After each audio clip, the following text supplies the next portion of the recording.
Someone once said, "Great things are rarely accomplished without great hindrances." Today, I believe that is very true. We find ourselves in the midst of a great difficulty, which to me presents an opportunity of great accomplishments. I'm Pastor Bud Jones, and I would like to share a few encouraging words about overcoming fear. In the book of Nehemiah, we find the nation of Israel going through a difficult season and in great need. Sometimes it's so easy to find ourselves overwhelmed by the world around us, and discouragement becomes so real we can taste it. Here we find those who had been exiled had returned home to find it destroyed and in ruins. The wall of their defense was non-existent, and they were vulnerable from anyone who wanted to attack.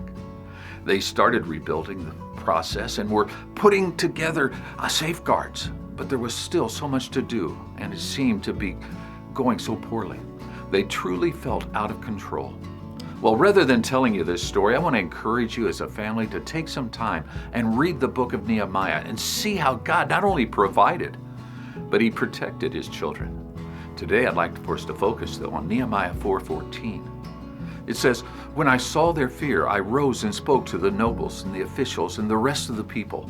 Do not be afraid of them. Remember the Lord who is great and awesome, and fight for your brothers, your sons, your daughters, your wives, and your houses." The first thing that I notice is that Nehemiah saw their fear. So he chooses to address that fear by calling them to be courageous and not to be afraid. Now, bear in mind, when fear arises, we need to remember who is in control and what we have been given. The Apostle Paul states, "For God has not given us a spirit of timidity or fear, but of power and love and discipline," 2 Timothy 1:7. Now think about that for a moment. Instead of a spirit of fear, we have been given a spirit of power, love, and discipline. So we are not to allow fear to control us. And if that isn't enough, how about the words of John when he states, "Greater is He who is in you than he who is in the world"? The question becomes one of, do we really believe this is true? I think we sometimes lose track of who really is in control. We see the news, we hear the stories, we see the panic, and we're overwhelmed by a sense of helplessness.